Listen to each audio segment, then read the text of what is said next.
Hey, welcome back to Morning Manna. This week we're talking about experiencing true hope.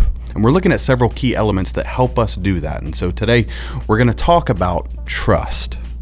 Hope is about trust. You know, years ago I was hiking along the Appalachian Trail and I was following the path according to the trail markers. But eventually I came across this really large open field and the path kind of disappeared amidst all of the grass and everything that was overgrown. It was really hard to see which direction I was supposed to go. And the next tree line was way far off in the distance. I'll be honest, it was intimidating not knowing where I was supposed to go. The path was not clearly marked out for me. And I didn't want to veer off the path, and I'm kind of in the middle of nowhere. I don't want to get lost in the woods, and so I did the only thing that I knew to do.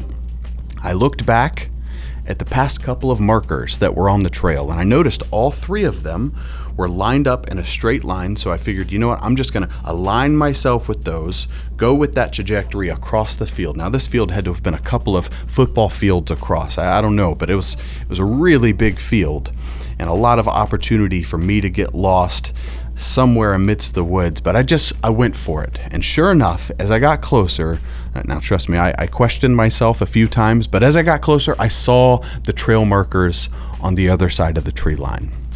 It's a simple story, but it illustrates my point. Sometimes we find ourselves in situations where there's no obvious evidence for hope.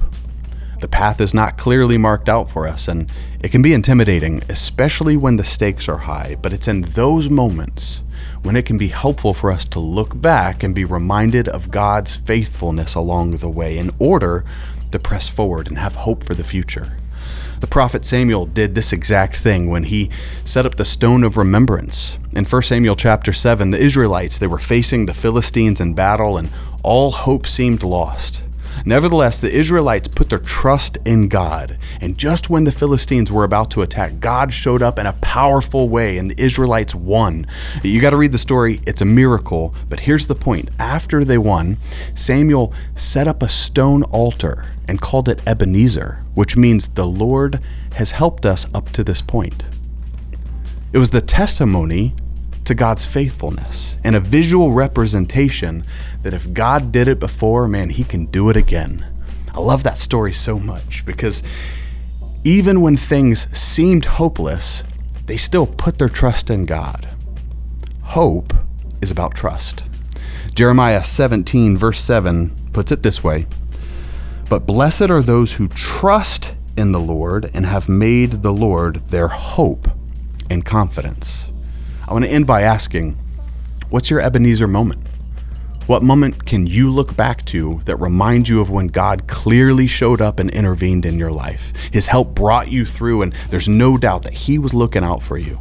I'd love to hear your stories. Comment down below. See you tomorrow.